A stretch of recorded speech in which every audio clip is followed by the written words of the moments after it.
하나님 말씀 시편 129편 1절과 2절, 2절 보도록 하겠습니다.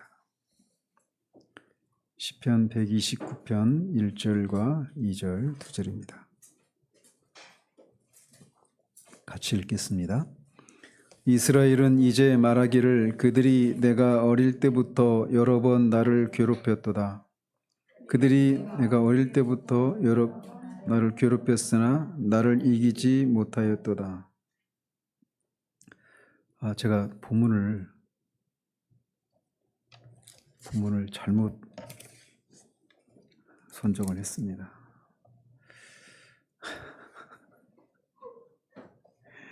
네, 본문을 잘못 선정을 했는데 제가 그 말씀을 하면서 다시 한번 상기시켜 드리도록 하겠습니다. 자, 우리가 지난주에 두 번에 걸쳐서 우리의 삶과 일, 즉 라이프워크의 네 가지 특징에 대해서 살폈습니다. 우리의 이 라이프워크는 하나님의 은혜로 되어지는 것이다. 그리고 우리의 그 시공간을 구속하는 것이어야 된다. 그러니까 우리의 삶과 일이 시간을, 그 모든 시간과 모든 공간을 그렇게 게으르게 보내고 해야 될 것이 아니다. 이런 것들을 우리가 모든 순간순간에 충실하게 임해야 된다, 성실하게 임해야 된다, 이런 얘기를 들었고, 또 그런 일을 통해서 결국은 하나님의 탁월성을 드러내는 그런 것이다 라고 하는 것을 말씀드렸습니다. 그래서 우리 개인이 그런 일을 감당할 수 있도록 탁월한 그런 사람들로 준비되어진다, 이런 얘기까지 말씀드렸고, 그런 모든 것의 목적은 하나님의 영광을 드러내는 것이다, 이런 네 가지 특징을 살펴봤습니다. 자, 오늘은 이제 청지기 정신에 대해서 살펴보도록 합니다. 우리는 우리의 라이프 워크, 우리의 삶과 일, 이걸 라이프 워크라고 말씀드린다고 했죠. 그래서 우리의 라이프 워크의 그 핵심을 우리가 이해하기 위해서는 성경적인 관점으로 경제학을 이해할 필요가 있다라고 저자는 얘기를 합니다. 그래서 창세기부터 요한계시록까지 이렇게 찬찬히 읽고 나면 영혼 구원에 대한 구절과 경제학에 대한 구절 중에 어떤 구절이 많을까라고 저자는 질문을 합니다. 어떤 구절이 많을까요? 영혼 구원과 구원에 관한 구절이 많을 것 같죠. 근데 실제로 성경 전체를 놓고 보면 경제학에 대한 구절이 훨씬 더 많다라는 겁니다. 물론 그 절대적인 양의 측면을 보면 경제학에 대한 구절이 영혼 구원에 대한 구절보다 훨씬 더 많아요. 그렇다고 해서 영혼 구원이 경제학에 비해서 부차적인 일이냐? 그건 절대 아니죠. 오히려 그 반대입니다. 그런데 따라서 개인의 구원은 다른 모든 것을 위한 기초입니다. 구원받는 거, 이것이 없이 하나님의 뜻대로 사는 거, 성경적인 경제학에 대한 성경적인 관점을 갖는 거, 이게 무슨 의미가 있겠습니까? 그래서 영혼 구원은 모든 일의 기초예요. 단지 그럼에도 불구하고 이 경제학에 대한 일, 우리의 비즈니스나 일에 관한 그런 언급이 영혼 구원에 대한 언급보다 양적인 측면에서 훨씬 더 많다라고 하는 이 사실은 하나님이 경제에 관심이 많으시고 우리가 피조물을 잘 돌보고 건전한 경제 활동을 증진시키도록 기본 원칙을 주셨다라고 하는 것을 우리에게 시사해 준다라는 겁니다. 웬 뜬금없이 갑자기 교회에서 경제학이냐, 이렇게 생각하실 수도 있는데, 이제 보시면 그 이유를 아실 겁니다.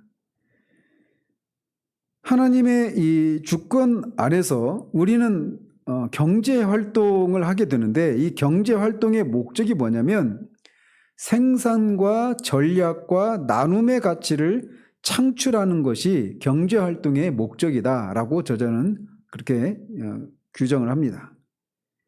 실제로 우리는 창세기 1장 26절에서 28절까지 해서 만물을 정복하고 다스리고 다스리라고 하는 이 문화 명령 속에서 하나님이 우리 인간에게 피조물을 돌보는 청지기 직분을 주셨다라고 하는 사실에 대해서 앞에서 이미 살펴보았습니다. 청지기 정신은 발전과 보호를 모두 내포합니다. 그래서 경작하는 일을 통해서 발전이라고 하는 그 개념이 나오고 그거를 지켜 보호하라고 하는 면 속에서 이 보호하라고 하는 개념이 나온단 말이죠. 그래서 이 청지기 정신이라고 하는 것은 경제의 헬라어 어근인 오이코노미아라고 하는 단어에서 잘 나타나고 있습니다. 경제가 영어로 뭡니까? 이코노미라고 하잖아요. 이코노미가 헬라어 오이코노미아라고 하는 그 어근에서 나왔단 말이에요. 그래서 오이코노미아라고 하는 단어가 있는데 이 오이코노미아를 성경에서는 경륜 이렇게 번역을 했는데 이 단어가 결국 나중에는 경제라고 하는 단어로 이렇게 개념으로 발전을 해 나갑니다. 그래서 이 오이코노미아라고 하는 단어는 오이코스라고 하는 그런 단어와 노미아라고 하는 단어가 합성된 단어입니다. 우리 교회에서는 이제 그런 이 프로그램을 그 성경적인 그런 프로그램이라고 생각을 안 하는데 그 다락방인가요? 거기서 보면 오이코스 그게 있죠. 알파코스 또 오이코스 이런 말들이 있습니다. 근데 그 오이코스라고 하는 단어가 헬라어 의미가 가정 또는 성전이라는 의미예요. 오이코노미아가 오이코스와 노미아 이 두 단어의 합성을 하고 그랬잖아요. 근데 오이코스는 성전, 가정 이런 의미가 있습니다. 그리고 노미아라고 하는 단어는 배분하다, 관리하다라고 하는 뜻의 네메인이라고 하는 단어에서 나온 단어입니다. 그러니까 오이코노미아는 가정을 관리하다 또는 그 가정 안에 있는 모든 것들을 배분하다 이런 의미가 있는 거예요. 그래서 오이코노미아라고 하는 것이 이제 경제라고 하는 이런 의미가 될 수 있는 것도 바로 이런 의미를 가지고 있기 때문에 그렇단 말이죠. 그래서 하나님이 창조하신 세상은 하나님이 창조하신 세상이 그분의 가정이라면 우리는 하나님의 그 가정을 관리하는 청직이다 이렇게 말할 수 있단 말입니다. 문화명령을 이렇게도 해석을 할 수 있는 거예요. 하나님이 만물을 창조하시고 인간으로 하여금 그것을 정복하고 다스리라고 말씀하셨잖아요. 이게 문화명령이잖아요. 근데 이 문화명령은 결국 우리가 다스리는 것, 그 가정을 다스리는 세상이 하나님의 가정에 비유할 수 있다면 그 세상을, 그 하나님의 가정을 우리가 관리하는 책임을 가진 청지기로 하나님 우리를 지으셨다. 이렇게도 말을 할 수 있단 말입니다. 인간에게 주신 그 문화명령을 이렇게도 해석을 할 수 있는 거예요. 자, 그래서 저자는 종종 인간을 호모 오이코노미아 이렇게 부른다라고 말을 합니다. 호모 사피엔스 뭡니까 이게? 그 사피엔스는 이성적인 이런 의미잖아요. 그러니까 인간은 이성적인 동물이다 이렇게 얘기하잖아요. 그 성경은 인간은 동물이 아니지만 말이죠. 그러니까 그런 것처럼 이 저자는 인간은 경제적인 존재이다 이런 개념을 신조어를 만들어냈어요. 그래서 호모 오이코노미아 이렇게 부른다라는 거죠. 인간을. 그래서 따라서 경제학은 하나님의 권속 또는 가정을 도덕적인 상상력으로 지혜롭게 관리하는 것 또는 하나님의 법이 정하는 경계선 안에서 청지기로서 자원을 관리하는 것 이렇게 말할 수 있다. 이렇게 정의를 내립니다. 그러니까 경제가 뭐냐? 하나님이 아까 경제가 오이코노미아라고 그랬잖아요. 오이코노미아는 가정을 관리하는 것 이게 오이코노미아예요. 이게 바로 경제란 말이죠. 따라서 경제를 어떻게 정의할 수 있느냐? 하나님의 가정을 도덕적인 상상력으로 지혜롭게 관리하는 것 이게 경제 활동이라는 거예요. 그럴듯하지 않습니까? 그러니까 우리가 다 나름대로 다 경제 활동을 하잖아요. 그죠? 돈을 버는 것만이 경제 활동이 아닙니다. 가정을 관리한다는 것, 하나님이 만든 세상을 관리한다라는 것, 이거는 단순히 그냥 돈을 번다라는 의미가 아니라, 의미뿐만 아니라 하나님이 창조하신 그 창조 그 세계를 하나님의 지혜를 따라서 그것을 잘 관리하고 다스리는 이 모든 것들이 다 경제다, 이렇게 말할 수 있는 거예요. 자, 그래서 우리가 이 내용을 이제 살피려고 하는데, 이것을 살필 때 우리가 두 가지 오류에 빠지기가 쉬워요. 그래서 먼저는 이 두 가지 오류를 이제 오류에 빠지지 않도록 주의를 해야 되는데, 그 두 가지 오류가 뭐냐? 이거를 먼저 말씀드리고, 그러면 성경적인 경제학은 어떤 개념이냐? 이거를 이제 살피도록 합니다. 자, 하나님은 우리에게 그분의 가정을 맡기셨습니다. 여기서 말하는 그분의 가정이 뭐라고 그랬어요? 세상이라고 했잖아요. 세상. 하나님이 세상을 창조하시고 이 모든 피조물들을 다스리고 정복하고 다스리라고 말씀하셨잖아요. 그거를 우리가 다스릴 책임을 받은 거예요. 인간이. 근데 그러니까 세상이 하나님의 가정이고 우리는 그것을 다스리는 책임을 가진 청직이라는 겁니다. 기본적으로. 하나님과 세상과 우리와의 관계를 저자는 그렇게 말을 하고 있어요. 그래서 하나님의 가정을 다스리는 것, 이게 뭐라고요? 이게 경제란 말이에요. 그러니까 모든 인간은 다 경제활동으로 부르심을 받은 존재다. 그래서 이 저자가 호모 오이코노미아 이런 용어를 만들어낸 겁니다. 자, 그래서 하나님은 우리에게 그분의 가정을, 세상이라고 하는 가정을 맡기셨다라는 거죠. 그래서 우리가 그 누가복음 16장에 보면 그 지혜로운 청직이 있죠. 불의하지만 지혜롭게 대처했던 청직이.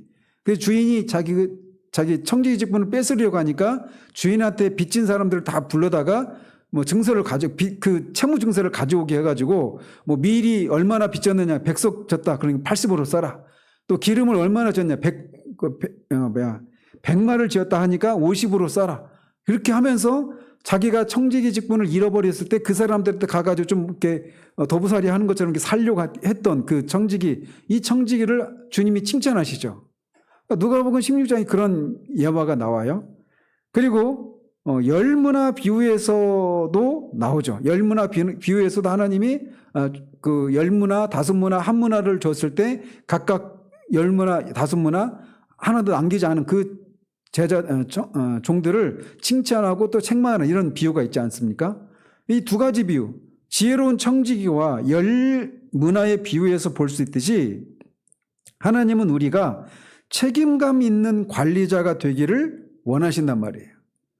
근데 우리에게 다 그런 그 책임이 주어져 있다는 겁니다. 우리 모두에게. 그리고 우리 모두에게 하나님이 기대하시는 것은 그 두 가지 비유에서 말하고 있는 것처럼 우리가 책임감 있는 그런 관리자가 되기를 원하신단 말이에요. 자, 여기까지 되셨죠? 자, 그러면서 이 말이 그 지혜로운 청지기 비유라고 또는 다른 곳에서는 불의한 청지 이렇게 얘기하죠. 근데 이게 불의해도 된다 이런 얘기를 하는 게 아닙니다. 주님이 그 청지기가 지혜롭게 행동했다 이렇게 칭찬하시잖아요. 근데 불의한 그것 자체를 칭찬하신 것은 아니에요. 강조점은 그가 경제적인 면에서 경제적인 면이라고 하는 것은 말씀드린 것처럼 자기에게 주어진 것들을 관리하는 일, 이게 경제적인 측면이란 말이에요. 그러니까 그 일에 있어서 그가 지혜롭게 대처한 것에 대해서 칭찬을 하고 계신 거예요. 그리고 열문화 비유에서도 주인은 그 종들에게 각각 열문화, 다섯문화, 한문화씩 투자를 한 셈이죠. 그죠? 그래서 앞에서도 하나님은 투자가이시다 이렇게 얘기를 했잖아요. 그래서 우리가 투자 일을 하는 것도 하나님의 일을 우리도 따라 하는 것이다. 이런 개념이 있다. 한 두 주 전에 말씀을 드리지 않았습니까? 그래서 열문화 비유에서도 주인은 투자를 해서 각각 10배와 5배를 남긴 이 경건한 청지기들을 칭찬한 반면 돈을 땅에 묻고 전혀 이윤을 남기지 못한 청지기는 책망을 하시죠. 그래서 그 주인은 지금 어디에 초점을 맞추고 있는 겁니까? 주인이 투자한 이 투자금을 종들이 지혜롭고 슬기롭게 사용했는지를 확인하고 있는 거예요. 이런 지혜로운 투자는 주인과 하나님 나라의 이윤을 창출합니다. 이제 점점 이제 우리에게 기대하시는 게 무엇인가 이제 좀 더 구체적으로 다가오는 거죠. 우리에게 하나님이 각각의 은사와 이런 삶의 정황들을 통해서 투자를 하신 셈이란 말이에요. 우리의 인생이라고 하는 시간과 우리에게 주신 은사라고 하는 것을 통해서 하나님이 하나님 나라를 위해서 우리에게 일종의 투자를 하신 거예요. 어떤 사람은 10문화 투자를 받고 어떤 사람은 5문화의 투자를 받고 어떤 사람은 1문화의 투자를 받은 셈이란 말이죠. 경제적인 관점을 가지고 우리가 하나님과 우리 사이의 그 관계를 헤아려 보면 그렇게 말할 수 있단 말이에요. 따라서 이 얼마나 비유에서도 하나님이 우리에게 그 기대하시는 것은 하나님이 우리에게 투자하신 것들을 우리가 지혜롭고 슬기롭게 사용하기를 원하시는 거예요. 물론 이 열문화 비유에서 말하고 있는 것은 단순히 어떤 경제적인 국면에 국한된 말씀만은 아닙니다. 영적인 그런 실체와도 관련된 그런 비유이기도 하단 말이죠. 그렇지만 하나님은 우리를 지으시고 그분의 나라를 드러내고 확장하도록 우리를 부르고 준비시키는 과정에서 경제적인 영역에서 우리가 행하는 그런 일들도 포함된단 말이에요. 하나님 우리를 구원하시고 우리를 통해서 하나님 나라를 확장하도록 하시기 위해서 우리를 구원하시고 부르셨는데 그 일을 감당할 때 우리가 흔히 영적인 일들에만 영적인 영역에서만 그 일을 하는 것이 아니라 우리가 경제적인 활동 여기에도 이 하나님 우리를 구원하시고 우리를 하나님 나라를 확장하도록 우리를 부르셨던 그 일이 성취되는데 이런 경제적인 영역도 거기에서도 그런 부르심이 드러나고 실천되어져야 된다라는 것이죠. 그래서 이 땅뿐만 아니라 각 가정에서도 시간과 공간, 자원을 포함해 우리에게 맡기신 모든 것들을 관리하는 것도 하나님 우리를 구원하시고 하나님 나라를 확장하는 일에 포함이 된다라는 겁니다. 그래서 이미 앞에서도 계속 이런 얘기를 해왔지 않습니까? 영적인 것만, 영적인 영역에 해당되는 일만 실체이고 진짜이고 가치가 있고 어떤 존귀한 의미가 있고 다른 어떤 물질 세계와 관련된 것들은 영적인 것들을 방해하는 이런 것들이 아니라고 하는 것을 우리가 이미 살펴오지 않았습니까? 그래서 그럼에도 불구하고 우리가 이 경제적인 면에 대한 하나님의 뜻을 담은 지극히 실질적인 성경의 가르침을 쉽게 간과하는 경향이 있어요. 그래서 이 복음주의적인 이원론, 여기서는 이제 그 저자가 이 용어를 가리키면서 표현할 때 어떤 용어를 썼냐면 그 영지주의적 복음주의 이런 얘기를 했어요. 기억나십니까? 예, 벌써 몇 달 전에 했던 얘기라. 그래서 이 물질 세계는 영적인 세계와 무관하다 이런 생각들을 우리가 가지고 있단 말이에요. 이게 이제 우리가 잘못된 이원론적인 사고를 갖고 있을 때 나타나는 우리가 가지기 쉬운 그런 생각들이란 말이죠. 자, 그래서 우리가 이런 어떤 이 복음주의적인 이원론의 사고방식에 빠져서도 안 됩니다. 그래서 이 영적인 세계만 실체이고 이 물질 세계와 관련된 것 또는 경제적인 활동과 관련된 이런 삶의 자리는 마치 그 하나님이 우리를 구원하시고 우리 구원받은 우리를 통해 하나님 나라가 확장되는 이런 일들과는 관계가 없는 것처럼 생각하는 이 잘못에 빠져서는 안 된다라는 거예요. 첫 번째로는 복음주의적인 이원론의 사고방식에 빠져서는 안 된다라는 겁니다. 그리고 두 번째로는 이분법이라고 하는 것은 존재하지 않고 물질 세계에 신성함이 스며들어 있다라고 하는 것을 인정하는 것. 그러니까 이거는 이제 애니미즘적인 그런 생각이죠. 그러니까 물질이 그냥 영적인 세계와 물질이라고 하는 거 구분된 것이 없이 그냥 하나라는 거예요. 하나라는 거. 이건 역시 우리가 그런 오류에 빠져서는 안 된다라는 것입니다. 자, 이런 두 가지 오류를 피하면서 물질 세계와 영적 세계의 관계에 대한 성경적인 이해를 바탕으로 우리의 생각을 형성해야 돼요. 어떤 생각? 성경적인 경제학에 대한 생각을 해야 되는 거예요. 경제라고 하는 게 결국 뭡니까? 우리가 지금 계속 라이프 워크를 얘기하고 있잖아요. 우리의 삶과 일. 그러니까 우리가 일을 하는 데 있어서 우리의 일, 라이프 워크를 성경적으로 어떻게 이해를 해야 되는가. 이런 것을 이제 여기서 도출해 내려고 하는 거예요.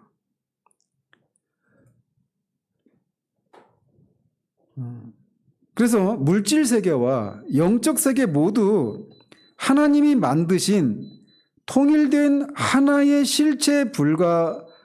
실체이고 서로 뗄래야 뗄 수 없이 연결되어 있다. 이런 개념을 우리가 가지고 출발을 해야 되는 것입니다. 그렇게 될 때 비로소 우리는 무엇도 또 누구도 하나님의 돌봄과 구속에서 배제하지 않는 그렇게 해서 하나님 우리에게 뜻하시는 그런 청지기 직분을 수행할 수 있게 된다라는 것입니다. 그래서 우리가 영적 세계에 관련해서만 우리가 하나님 우리에게 주신 은사를 최대한 발휘하기만 하면 된다. 이것도 아니고 물질 세계에만 우리에게 주신 그런 은사를 거기 또 발휘해야 된다. 이것도 아니라는 거예요. 이게 두 가지가 같이 모두 하나님이 우리로 하여금 책임감 있는 존재가 되도록 하기 위해서 우리에게 배설하신 모든 삶의 영역이라고 하는 이 생각을 가지고 출발을 해야 된다는 것입니다. 자, 그래서 이제 성경적인 그런 사상들, 이거를 이제 성경적으로 살펴보려고 하는데, 개신교 윤리와 존 웨슬레의 이 3대 원칙이라고 하는 게 있습니다.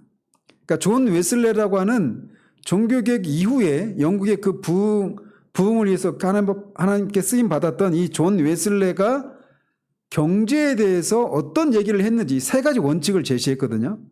그런 것을 쫓아서 오늘날 우리들의 이 경제관이 성경적인 경제관인지 아닌지를 살펴보자라는 겁니다. 자, 개신교 운동의 종교 개혁자들은 하나님 나라 시민의 경제적인 삶이 얼마나 중요한지를 바르게 인식을 했습니다. 그래서 경제적인 삶이라고 하는 이 핵심 주제에 대한 이 종교 개혁자들의 가르침은 세상을 바꾸는 역할을 했어요. 뒤에서 이제 다시 자세히 살펴보겠지만 일반 경제 역사학자들도 경제사가들도 종교 개혁자들이 가르친 성경적인 세계관이 당시 유럽의 중산층 사회를 발전시켜서 나라 전체를 빈곤에서 건져내는 결정적인 역할을 했다고 평가를 내립니다. 그래서 많이 얘기하는 게 자본주의의 아버지를 누구라고 말합니까? 혹시 기억나십니까? 막스 베버라고 말을 해요. 막스 베버도 종교개혁자의 후예들이었어요. 그래서 이 일반 그러니까 기독교 경제인들이 아니라 그냥 경제사가들이 종교개혁자들이 가르친 성경적인 세계관이 그렇게 중산층을 발전시켜서 나라 전체를 빈곤에서 건져내는 그런 결정적인 역할을 했다. 이렇게 평가를 내린단 말이에요.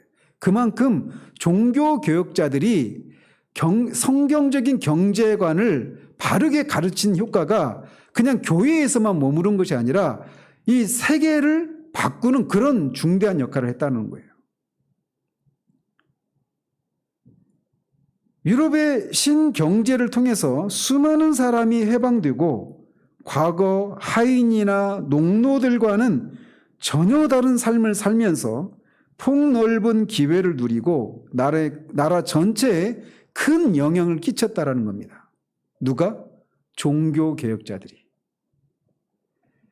그래서 일에 대한 종교개혁자들의 가르침은 광범위하고 지속적인 영향을 끼치면서 소위 개신교 윤리라고 하는 이름으로 그렇게 알려지게 되었어요. 예수님이 제자들에게 겸손과 용서의 덕목이라고 하는 것을 가르쳐 주셨듯이 종교개혁자들도 일련의 경제적인 원칙들을 그의 이 영적인 후예들에게 심어 주었다라는 것입니다. 그리고 이 원칙들이 사람들의 생각에 각인되어서 이 거짓 세계관의 견고한 진과 여기서 파생된 여러 가지 악습을 타파하는 일들을 하기 시작했다는 거예요. 경제적인 측면에서 측면과 관련해서 말이죠. 그러니까 우리가 오늘날 소위 그 중산층이라고 불리는 이런 사회 계급이 없었습니다. 옛날에는 그냥 봉건 시대에는 어땠어요? 계급이 유럽에 그냥 봉건 영주와 농노 이 두 계급밖에 없었단 말이에요. 그 사이에 어떤 기사 계급이 있었지만 경제적인 측면에서 그 중간층에 해당되는 그런 중간 계급이 없었어요. 그러면 종교개혁자들이 이런 경제적인 가르침을 따라서 그것을 따라 충실하게 살았던 사람들이 부를 축적하고 하면서 사회에 새로운 그런 계층이 생겨났어요. 이런 사람들을 뭐라고 말을 하냐면 부르주아라고 말해요. 부르주아 계급이 생겨나게 되면서 이 나라 경제가 바뀌고 나라 전체가 이 경제와 관련된 잘못된 이 가르침으로 인해서 양산된 그런 모든 것들이 회파되고 개혁되는 그런 일이 일어났단 말이죠. 그러니까 종교개혁의 영향은 단순히 그냥 어떤 종교라고 하는 그런 차원에서만 영적인 것에만 국한된 것이 아니라 사회 경제 시스템과 사회 구조 문화 이런 것들을 바꾸는 데까지 이어졌단 말이에요. 우리가 지금 그 부분을 살피고 있는 겁니다. 지금 말씀드리려고 하는 건. 근데 계속 말씀드린 것처럼 우리는 이런 것들은 세속적이고 뭔가 우리 그리스도인들에게는 직접적으로 관련이 없고 영적이지 않은 것 이런 생각들을 가지고 있잖아요. 이런 잘못된 이원론 이것을 이제 우리가 깨야 된다라고 하는 것을 앞에서부터 그것 때문에 시작을 했던 것 아니겠어요? 그래서 이제 이게 경제와 관련해서 이 종교개혁자들의 이런 이 성속 이원론이라고 하는 이 이분법을 깨고 그 물질 세계나 영적 세계가 다 창조자 하나님에 의해서 창조된 그런 모든 실체인 세계라고 하는 것. 그래서 그게 서로 불가분리의 관계를 갖고 있고 우리가 이 영적인 삶이라고 하는 것이 그냥 영적인 것과 관련 그런 삶에서만 국한된 것이 아니라 우리가 물질 세계, 세속적인 것들이라고 말하는 그런 영역에서도 이 하나님의 가치관을 드러내고 하나님의 통치를 드러내는 그런 삶을 살아야 된다라고 하는 이 내용을 계속 얘기해 오지 않았어요. 여기까지 오면서 했던 얘기들이 이런 것들이잖아요. 그 중에 경제와 관련해서 종교개혁자들이 그렇게 이 지대한 영향을 끼쳤고 그것이 잘못된 가르침에 의해서 있었던 그런 악습들을 이렇게 타파하는 그런 일들이 있었단 말이죠. 자, 그렇다면 종교개혁자들이 일터의 영역에서 무엇을 가르쳤기에 북유럽 전반의 경제와 사회 구조가 달라졌을까라는 겁니다. 그래서 우리는 이미 종교개혁자들이 이 영지주의적인 패러다임을 철폐했다라고 하는 것을 살폈어요. 그래서 항상 기독교 초기에서부터 잘못된 이분법이 지배했을 때 이제 그런 양상이 나타나잖아요. 그래서 뭔가 좀 더 영적인 그런 삶이나 그런 직업이 있고 따로 있고 그렇지 않은 그런 어떤 물질적이고 세속주의적인 직업과 삶의 영역이 따로 있고 이런 잘못된 이분법 이것이 항상 이 성경으로 돌아올 때마다 그런 것이 다시 회복되고 그래서 통합을 이루는 이런 일들이 반복되어 나타났다고 그랬잖아요. 그래서 초기에도 그런 게 있었다가 또 이제 종교 개혁을 위해서 다시 복원이 되고 또 다시 그렇게 옛날로 이분법으로 돌아갔다가 다시 또 부흥을 통해서 다시 회복이 되고 이런 게 지금까지 교회 역사였다. 이런 얘기를 말씀드리지 않았었습니까? 옛날에 분명히 드렸습니다. 자, 그래서 종교개혁자들은 그래서 그런 이 영지주의적인 패러다임을 철폐를 했어요. 그래서 성경적인 그런 일원론으로 회복하는 그런 일이 있었죠. 그래서 종교개혁자들은 뭘 새롭게 발견했냐면 삶 전체가 다 거룩하다라는 겁니다. 영적인 것에 관련된 것만 거룩한 것이 아니라 우리의 삶 전체가 거룩하고 우리 모두가 다 코람데오, 즉 하나님 앞에서 살아야 한다. 즉 어떤 성직자나 이런 수도사나 이런 종교와 관련된 것을 업으로 삼는 그런 사람만 하나님 앞에서 코람데오의 삶을 사는 것이 아니라 우리 모두가 신자 한 사람 한 사람이 다 코람데오의 그런 정신으로 우리의 삶에서 그 모든 삶의 자리 가운데서 하나님의 그런 통치와 하나님의 성품을 반영하고 드러내는 그런 삶을 살아갈 때 그 모든 영역이 다 거룩한 삶이 될 수 있다. 이게 종교개혁자들이 주창했던, 새롭게 발견했던 그런 삶 원리였단 말이죠. 자, 그래서 그런 이해를 바탕으로 종교개혁자들은 일에 대해서도 성경적인 가르침을 베풀었다라는 것입니다. 그래서 종교개혁자들이 일에 대해서 뭘 가르쳤는가를 아주 간단하게 우리가 간파할 수 있는 그런 경구가 있는데, 일과 돈에 대한 존 웨슬레의 좌우명이라고 할 수가 있어요. 그것을 보면 종교개혁자들이 경제에 대해서 무엇을 가르쳤는가라고 하는 것을 우리가 명쾌하게 분별할 수가 있습니다. 이 존 웨슬레를 인해서 이제 일반 역사가들조차도 존 웨슬레와 이 조지 히필드를 통해서 영국이 그런 부흥이 임하거든요. 근데 이 부흥이 임할 때가 언제냐면 1700년대 중반입니다. 1700년대 중반.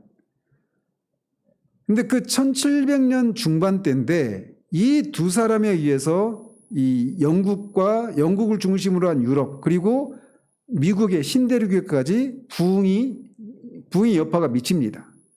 그런데 영국만 국한시켜서 말씀을 드리면, 만약에 이 존 웨슬레와 조지 히필드의 그 부흥이 없었다면 영국도 프랑스처럼 피해 혁명이 일어났을 것이다, 이렇게 얘기를 해요. 프랑스 혁명이 언제 일어났습니까? 예, 되게 외우기 쉽죠. 1789. 되게 쉬워요, 연도가. 1789. 그래서 1789년에 프랑스 대혁명이 일어나는데, 그 대혁명이 일어났던 배경은 한마디로 말하면 먹고 사는 문제가 해결되지 않은 데서 폭발을 한 거예요. 구조적인 그런 농노들, 이 농민들은 끊임없이 권력자들에게 착취를 당하는 그런 현실들, 그리고 그 속에서 고위층과 성직자와 이런 사람들은 부정부패를 일삼고 있는 이런 것들, 그래서 먹고 살 문제가 도무지 해결되지 않는 그런 것들 속에서 막 폭발하면서 일어난 게 프랑스 혁명이란 말이에요. 단순한 식에서 말씀을 드리면. 그때 어마어마한 사람들이 죽습니다. 엄청나게 많은 사람들이 죽어요. 그런데 만약에 영국이 처한 상황은 프랑스가 처한 상황과 별반 다르지 않은 상황이었어요. 그런데 영국에서는 그 피해 혁명이 일어나지 않고 그렇게 넘어갈 수 있었던 이유가 뭐냐라고 말할 때, 일반 역사가들조차도 존 웨슬레와 조지 히필드의 이 부흥 때문에 영국이 그런 위기를 거치지 않고 사회가 개혁될 수 있었다, 이렇게 평가를 내려요. 그런 일에 쓰임받았던 인물이 존 웨슬레인데, 우리는 존 웨슬레를 어떤 영혼 구원과 복음과 관련해서만 생각하는데, 물론 존 웨슬레는 영혼 구원에 대한 복음을 아주 정말 성실히 수행을 했습니다. 그래서 지지난주에 살폈던 것처럼 이 라이프 워크는 시간과 공간을 구속해야 된다라고 말할 때 존 웨슬레를 언급을 해드렸잖아요. 삶의 어떤 순간도 우리는 게으르게 보내서는 안 된다라고 말을 했잖아요.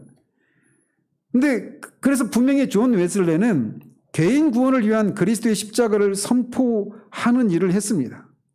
그리고 국가의 변화를 위한 복음의 사회적인 의미도 설명을 했다라는 거예요.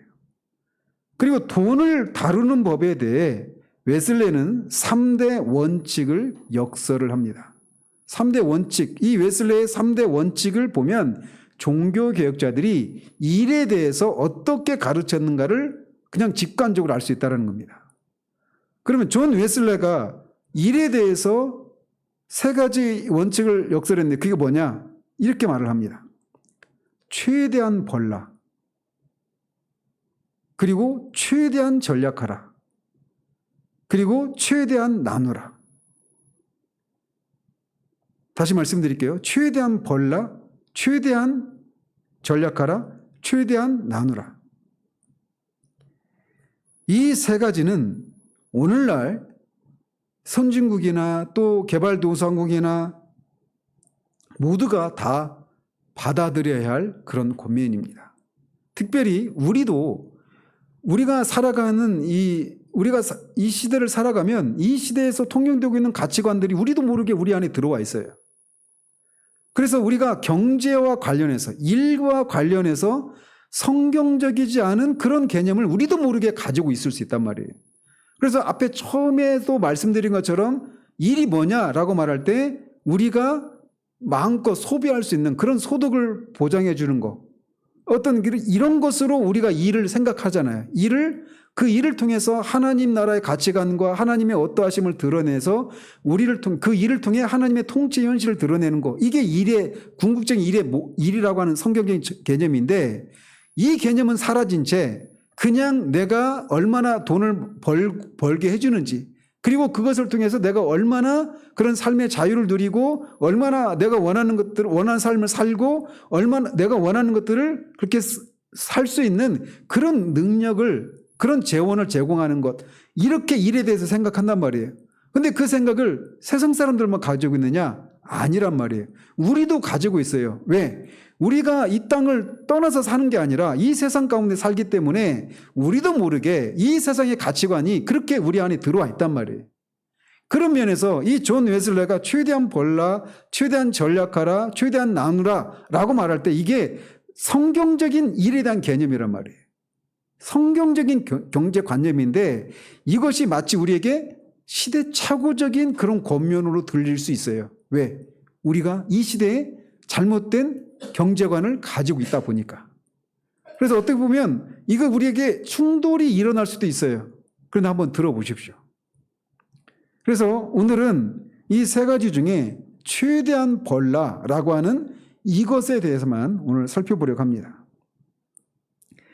최대한 번다라고 하는 것은 뭘 해야 봅니까? 일을 해야죠. 그러니까 최대한 벌라 이 얘기는 일을 해라 이런 얘기하고도 똑같은 거예요. 그러니까 최대한 일을 하라는 겁니다. 그래서 웨슬리는 먼저 일하라고 촉구합니다. 그러면서 이렇게 말을 했어요. 끊임없이 근면하며 하나님께서 주신 통찰력을 다하여 자신이나 이웃의 영혼이나 몸을 상하지 않는 범위 내에서 최대한 벌라 이렇게 말을 했습니다. 자, 우리는 어떻습니까? 오늘날 최고의 이 사람들이 가지고 있는 이 가치관이 뭐예요? 조금 일하고 많이 노는 거, 그죠? 조금 일해도 많이 벌어서 많이 놀 수 있는 거, 이게 우리들이 추구하는 것들이잖아요. 근데 웨슬레는 그렇게 말하지 않아요. 그리고 웨슬레의 말은 그의 말만이 개인적인 말이 아니라 성경적인 말이에요. 그는 최대한 일하라, 최대한 벌라라고 말을 해요. 그래서 끊임없이 근면하고 이 하나님이 주신 통찰력을 다해서 우리 자신과 우리 몸과 이웃을 해치지 않는 한도 내에서 최대한 벌라라고 말을 하고 있어요. 이제 좀 노년에 좀 은퇴해가지고 좀 편안히 쉬려고 하는데 다시 일하라니요. 우리에게 벌써 충돌이 일어나지 않습니까?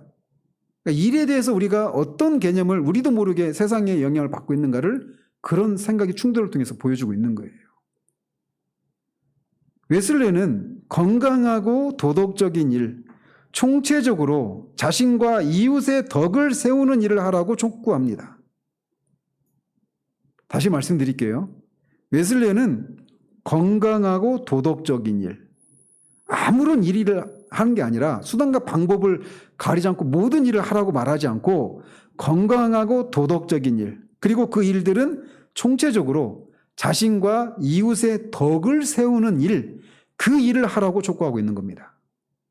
구체적으로 어떤 직업을 말하는 게 아니에요. 그 일이 가지고 있는 그 목적, 추구하는 것이 자신과 이웃의 덕을 세우는 건강하고 도덕적인 일들, 이런 일을 하라고 하는 거예요. 도둑질하고 이런 게 아니죠. 그 일을 하되 근면하게 해야 한다라고 말을 합니다. 열심히 일하고 하나님이 주신 모든 은사와 기술을 활용해야 합니다. 우리는 근면성실이라고 하는 덕을 갈고 닦도록 부르심을 받았기 때문에 게으름과 나태함, 태만의 악을 근절하라고 부르심 받았다. 이렇게 말을 하고 있어요. 마틴 루터도 출애굽기 13장 18절에 대한 강의에서 이렇게 말을 합니다. 하나님은 일하지 않고 얻는 성공은 원치 않으신다. 하나님은 우리가 집에 가만히 앉아 빈둥거리며 모든 일을 하나님께 맡기고 닭튀김이 내 입으로 날아 들어올 때까지 기다리기를 원치 않으신다. 이는 하나님을 시험하는 행동이다.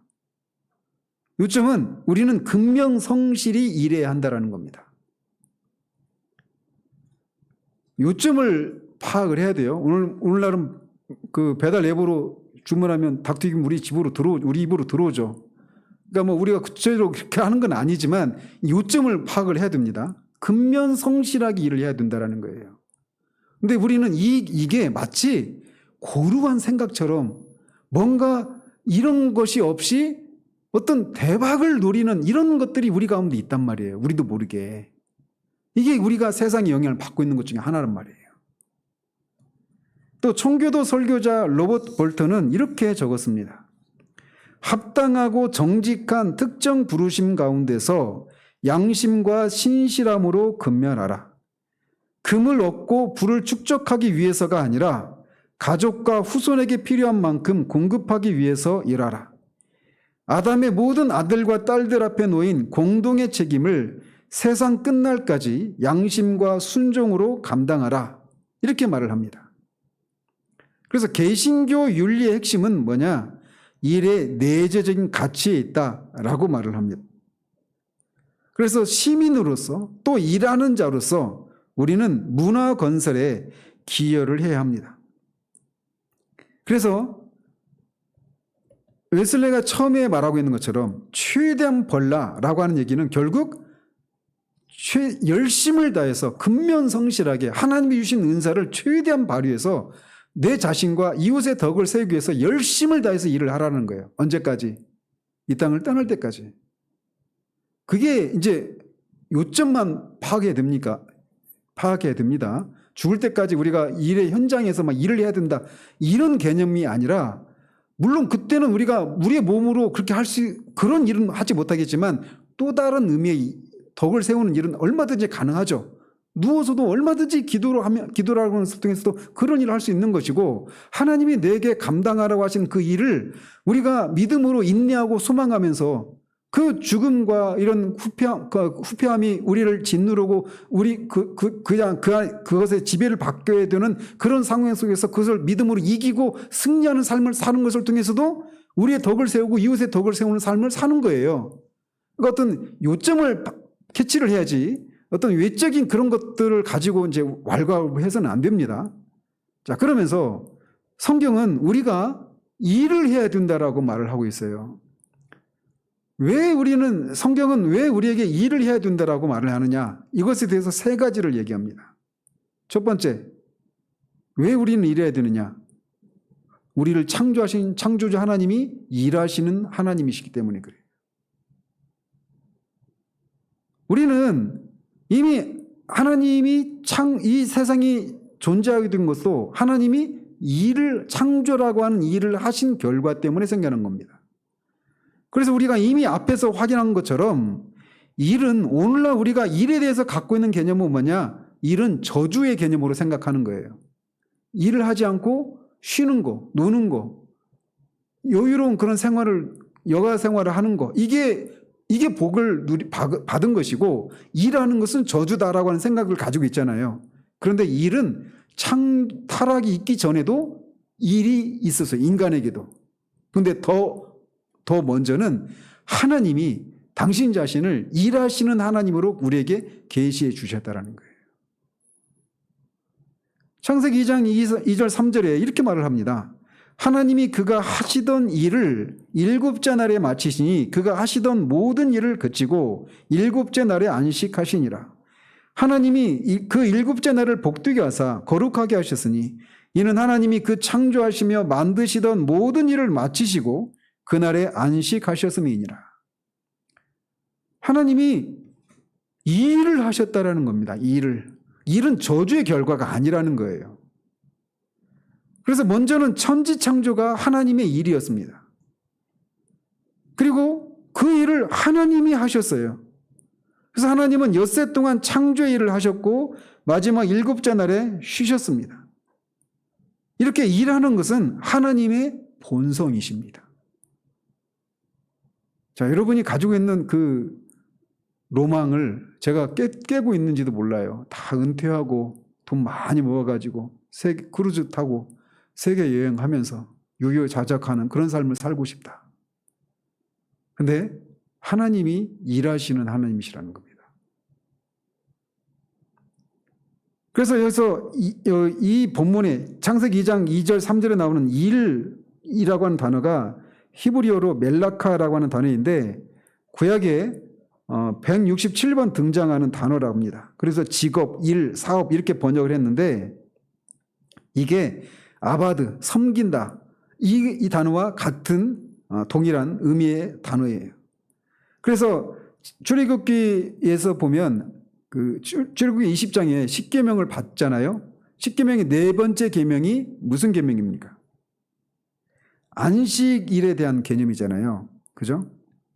근데 그 안식일에 우리가 하나님을 섬기고 하는 이런 일에 종사해야 된다고 할 때 그 섬긴다라고 하는 단어가 아바드라고 하는 단어인데 여기서 말하는 일이라고 하는 단어가 같은 의미의 단어라는 거예요.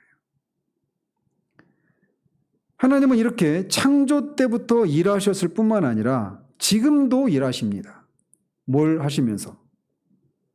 섭리라고 하죠. 하나님이 창조하신 세상을 보존하시고 다스리시는 그런 일을 하신단 말이죠. 그래서 하나님은 창조 때 일하시고 7일째 쉬시고 그 뒤로 쭉 쉬시는 것이 아니라 지금도 여전히 창조하신 세상을 다스리시고 통치하시는 보호하시는 그런 섭리라고 하는 일을 하고 계시다라는 겁니다. 그래서 시편 104편 10절 16절에 보면 하나님이 무슨 일을 하시는가에 대해서 이제 일부분을 이렇게 노래를 합니다. 여호와께서 샘을 골짜기에서 솟아나게 하시고 산 사이에 흐르게 하사 각종 들 짐승에게 마시게 하시니 들 나귀들도 해갈하며 공중의 새들도 그 가에서 깃들이며 나뭇가지 사이에서 지저귀는도다. 그가 그의 누각에서부터 산에 물을 부어주시니 주께서 하시는 일의 결실이 땅을 만족시켜 주는도다. 그가 가축을 위한 풀과 사람을 위한 채소를 자라게 하시며 땅에서 먹을 것이 나게 하셔서 사람의 마음을 기쁘게 하는 포도주와 사람의 얼굴을 윤탁하게 하는 기름과 사람의 마음을 힘있게 하는 양식을 주셨도다. 여호와의 나무에는 물이 흡족하며 곧 그가 심으신 레바논 백향목들이로다. 이걸 통해서 하나님이 물을 나게 하시고 물이 막 모든 그 대지를 적시게 하시고 거기서 풀이 나게 하시고 그 풀을 통해서 동물들이 살게 하시고 그 또 채소와 열매가 맺게 하셔서 사람들 살게 하시고 거기서 포도주도 나게 하셔서 사람들을 즐기게 하시고 이런 모든 일들을 하나님이 하신다라고 말씀하고 있는 거예요. 또 우리 주님도 아버지 하나님에 대해서 이렇게 말씀하셨죠. 예수께서 그들에게 이르시되 내 아버지께서 이제까지 일하시니 나도 일한다. 이렇게 말씀하십니다. 그 하나님이 천지창조 이후에 쉬고 계신 게 아니라 지금도 여전히 일하고 계시다라는 거예요. 피조물들을 보존하시고 그렇게 통치하신 일을 하시고 그 중에서 또 우리를 구원하시고 또 하나님 나라를 확장하는 일도 같이 병행을 하시는 거예요.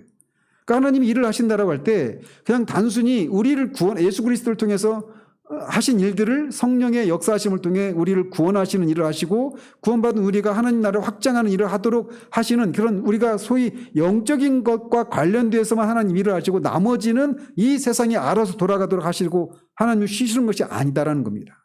하나님 지금도 구원과 이 창조 세계를 피조 세계를 하나님이 섭리하시고 다스리는 일들을 지금도 하고 계시다라는 거예요.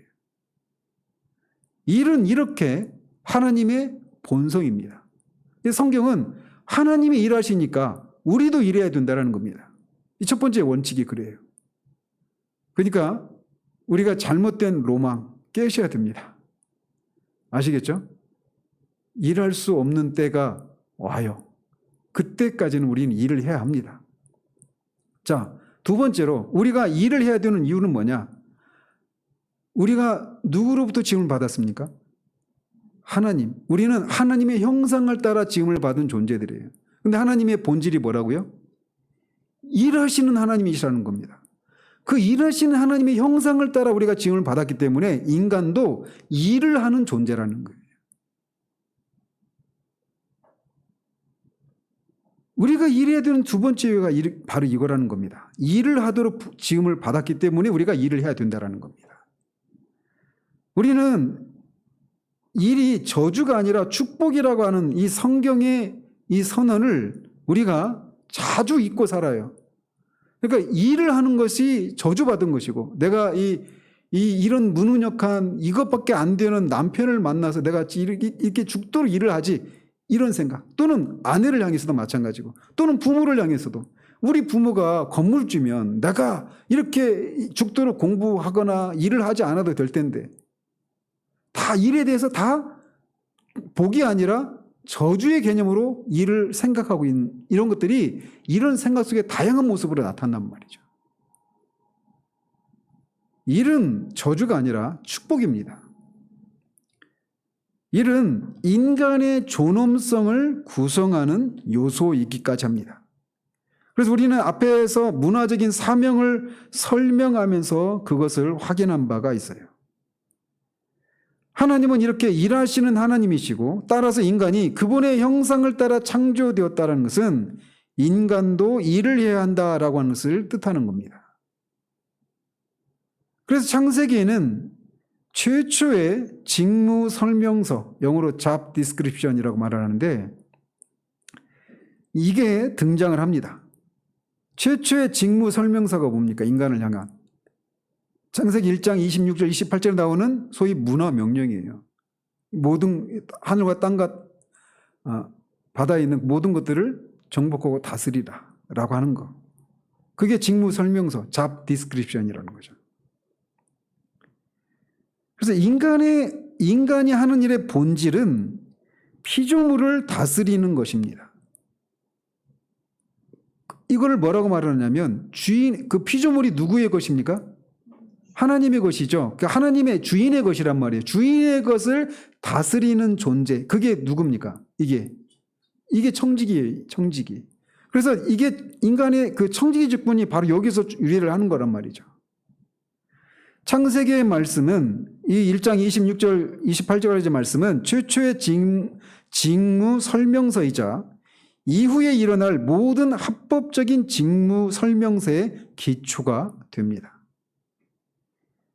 그런데 하나님이 이런 최초의 직무 설명서를 타락 이전에 주셨습니까? 타락 이후에 주셨습니까? 타락 이전에 이 직무 설명서를 주셨어요. 그리고 타락 이후에는 이 직무 설명서가 무효가 됐느냐? 아니라는 겁니다. 타락 이후에도 여전히 우리가 하나님의 창조 세계를 다스리라고 하는 이 청지기 직분, 일을 하라고 하는 이 명령이 여전히 유효하다라고 말을 하고 있어요. 어디서 그것을 확인할 수 있느냐?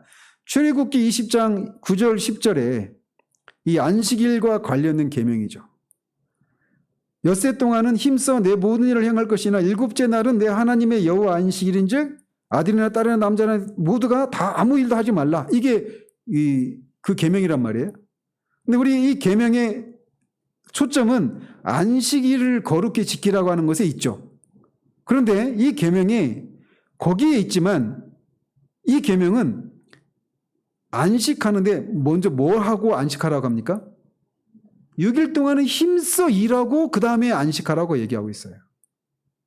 그러니까 타락 이후에도 일을 하라고 하는 이 최초의 직무 설명서가 여전히 유효하다라고 하는 것을 우리에게 보여주고 있는 구절 중에 한 구절이 바로 여기에요. 그래서 하나님이 엿새 동안 일하신 뒤에 안식하셨듯이 우리도 그렇게 해야 한다라고 명령을 하고 있는 겁니다. 일을 하라고 명하고 있는 거예요. 인간은 창조주의 일과 창조주께서 일을 하시고 안식하셨던 그 패턴을 따라서 일을 하고 안식하는 이 패턴을 따라야 한다는 겁니다. 그래서 시편은 일이 인간의 존엄성을 구성하는 요소이자 인간을 인간되게 하는 요소라고 하는 것을 증거하고 있습니다. 그리고 존 밀턴이 신라곤에서 일의 신성함을 이렇게 표현을 했습니다.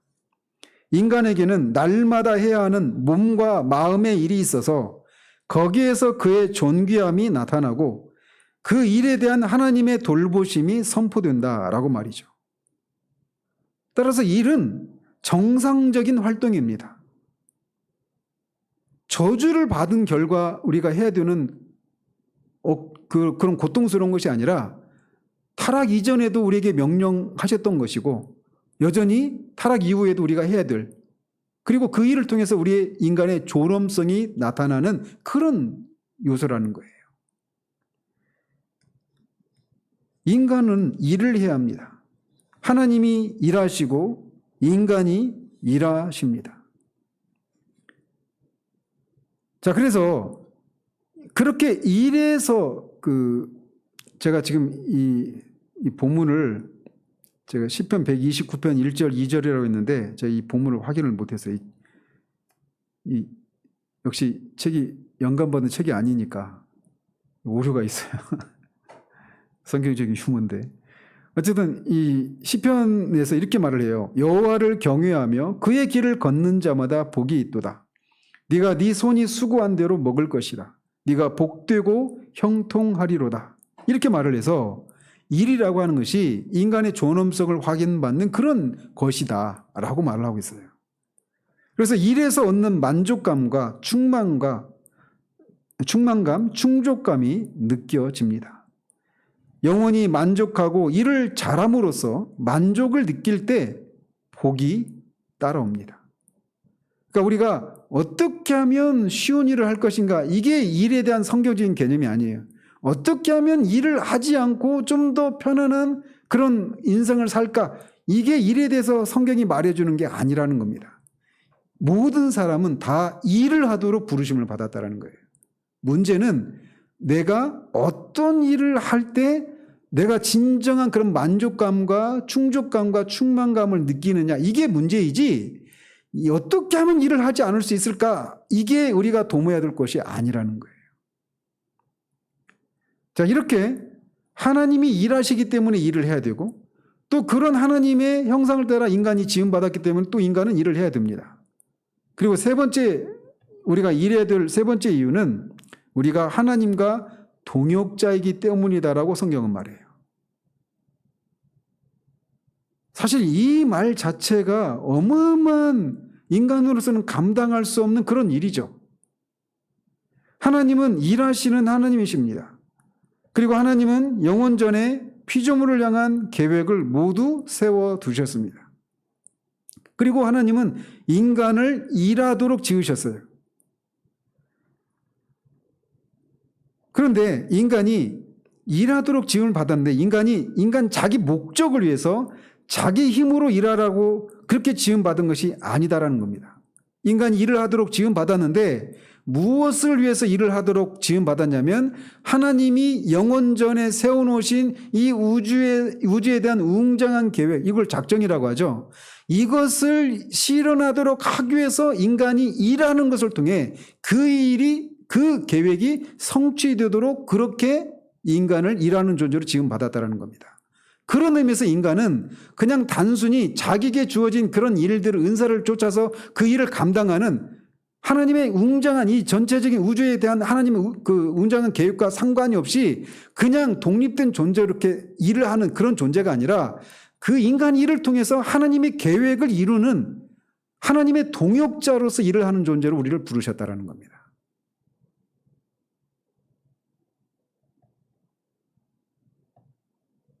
창조주 하나님의 형상을 따라 지음받은 자로서 우리에게 주어진 문화적 사명을 살펴보면서 이미 확인한 바 있듯이 인간은 창조성과 개적 정신으로 세상을 일구어 빚어가면서 세상의 잠재력을 끌어내야 합니다.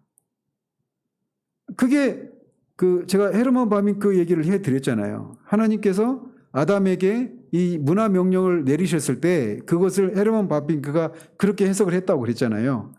하나님이 그 땅을 열심히 경작하는 일을 통해서 그 속에 숨겨놓은 하나님의 그 보화를 발견해내도록 하셨다. 이렇게 표현했다고 말씀드렸잖아요. 그래서 인간의 사명은 뭐냐? 그렇게 하나님이 피조물 속에 숨겨놓은 그런 잠재력들을 끌어내서 그 피조물의 존재 목적을 더 발현하고 드러내는 일들을 해서 그런 것을 해놓으신 하나님의 영광을 드러내는 것.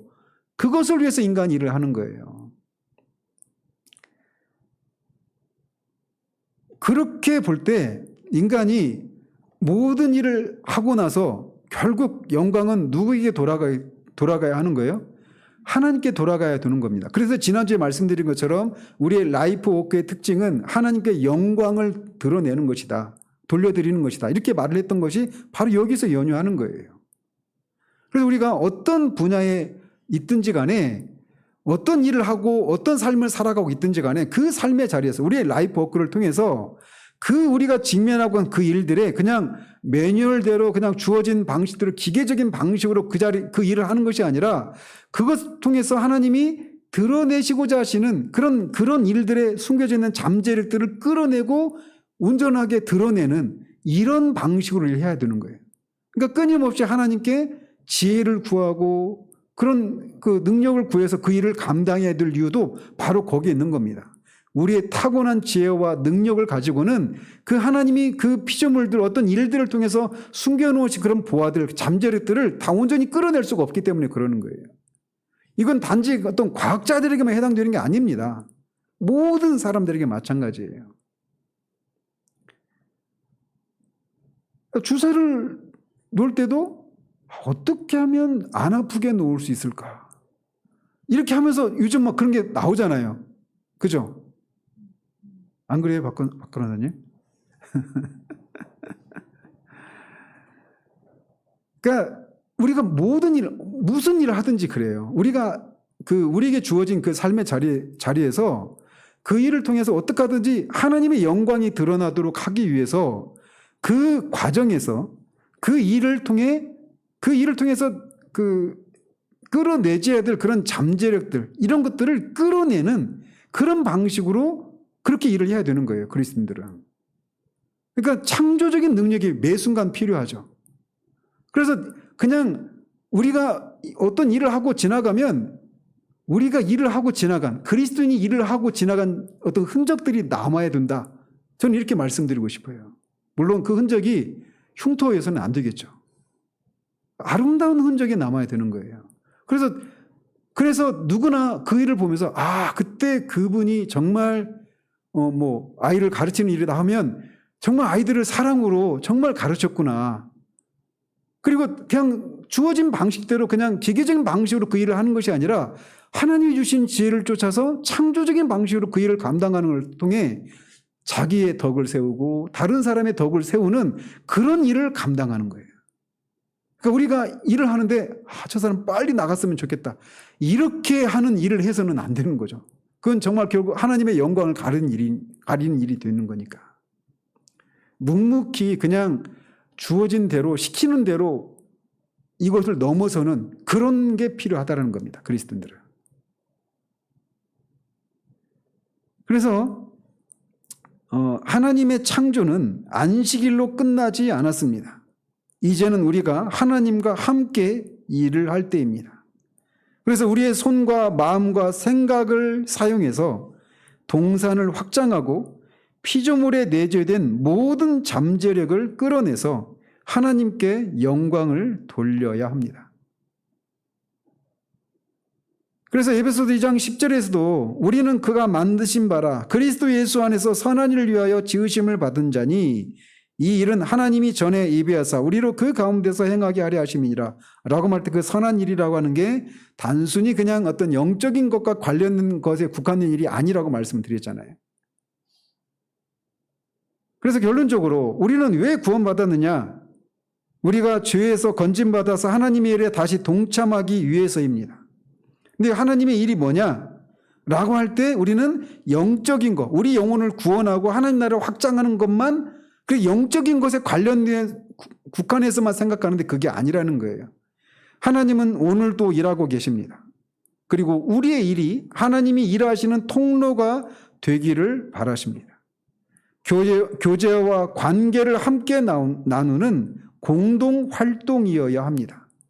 하나님과 우리와의 교제를 통해 하나님이 영원전에 세워놓으신 그 웅대한 그 계획을 이루도록 하기 위해서 우리의 일을 통해 그 일에 동참하는, 그래서 하나님과 우리가 동역자로서 우리의 일을 감당하도록 우리를 부르셨다라는 것이죠. 따라서 우리의 삶과 일은 하나님 나라가 임하시는데 연결되어야 합니다. 그런 연유로 골로새서 3장 23절에서 말하는 것처럼 모든 일을 주께 하듯 해야 하는 거예요. 왜? 그 일이 하나님 나라와 연결된 일이니까. 하나님이 일하고 계시고 그분의 일에 동참하도록 우리를 부르셨기 때문에 우리는 모든 일을 이렇게 주께 하듯 해야 합니다. 자, 결론적으로 우리는 왜 일을 할까요? 첫 번째는 하나님이 일하시는 하나님이시기 때문이에요. 두 번째는 우리가 그 하나님의 형상을 따라 지음받아서 일하도록 부르심 받았기 때문이고, 세 번째는 하나님의 나라에서 그분의 동역자로 우리가 부르심을 받았기 때문에 그렇습니다. 그래서 첫 번째 원칙이 뭐냐? 일에 대한 성경적인 개념이 뭐냐? 최대한 벌라, 최대한 일하라라는 겁니다. 우리의 마음과 건강을 해치지 않고 건강하고 도덕적인 일이면서 우리 자신과 다른 사람의 덕을 세우기 위해서 그렇게 근면성실하게 모든 일을 그렇게 주께 하듯 하라. 이게 우리를 향한 일에 대한 성경적인 부르심입니다. 그러니까 언제 한번 일을 떠나서 쉴까? 죽을 때까지 그런 날 안 옵니다. 은유적으로 받으시길 바라요. 아시겠죠? 이게 종교개혁자들이 그렇게 한 결과, 그렇게 하면 어떻게 될까요? 자연스럽게 부가 따라오지 않겠어요? 그러면서 중산층들이 형성이 된 겁니다. 그래서 그 중산층의 부가 축적이 되면서 경제활동이, 사회구조가, 문화가 바뀌는 그런 일들이 일어난 거예요. 일단은 최대한 벌라입니다. 그러나 또 동시에 이제 두 번째, 최대한 절약하라. 그리고 최대한 나눠라. 이 두 가지는 다음 주에 살펴보도록 하겠습니다. 기도하겠습니다. 하나님 아버지, 우리가 원하든 원하지 않든 우리가 이 시대를 살아가면 이 시대의 아들과 딸들이 되어서 이 시대에서 옳다고 인정되는 그런 통용되고 있는 그런 가치관들에 우리가 영향을 받기 쉬운 것을 일에 대해서도 우리가 발견하게 됩니다. 우리 시대는 일은 최대한 할 수만 있으면 안 하고 최대한 적게 일하고 많이 쉴 수 있는, 최대한 적게 일했음에도 불구하고 최대의 소득을 얻어서 최대한 여유를 누리면서 살아가는 것, 그것이 우리가 일에 대해서 가지고 있는 이 시대의 그런 가치관들입니다. 그러나 성경은 그런 것과는 전혀 다르게 하나님이 일하시는 하나님이시고 우리도 그 하나님의 형상을 따라 지음받은 그런 존재로서 일하도록 부르심을 받았고 그 일이 하나님 나라, 하나님의 계획을 성취해드리는 동역자로서의 그 일로 우리를 부르심 받았기 때문에 우리는 일을 해야 된다고 하는 이 성경의 가르침을 하나님, 우리가 이 가르침 앞에 섰습니다. 이 가르침 앞에 아멘으로 화답할 수 있는 우리들 되기를 원합니다. 그래서 정말 최대한 일하고 최대한 버는, 그것을 통해서 우리를 또 다른 사람의 덕을 세우는 그런 일들에 쓰임받는 우리들 될 수 있도록 도와주시기를 원합니다. 예수 그리스도 이름으로 기도합니다. 아멘.